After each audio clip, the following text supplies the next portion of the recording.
we invite the spirited youth of Tura Diocese to present their cultural dance. Please welcome them with a big round of applause.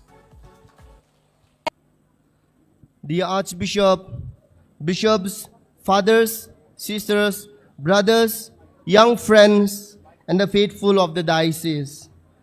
Music is the soul's native language, and in every culture, it is through song that the story of the people is told. This evening, we are blessed to share in the rich culture and spiritual heritage of a land through the traditional songs of the Diocese of Tura. These songs are modern, melodious.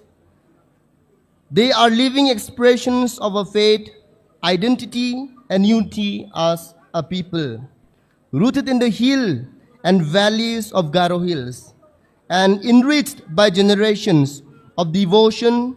These songs blend ancestral rhythm with Christian faith, echoing the journey of our forefathers who embraced the gospel and made it flourish within the Garo culture. Whether sung in joy or in reflection, in celebration or in prayer, these songs carry within them the heart of a diocese, vibrant, faithful, and strong. As we listen, let us not only enjoy the music, but also open our hearts to the deeper message each note carries of thanksgiving, resilience, praise, and the hope that unites us in Christ. Here we go, the Diocese of Tura.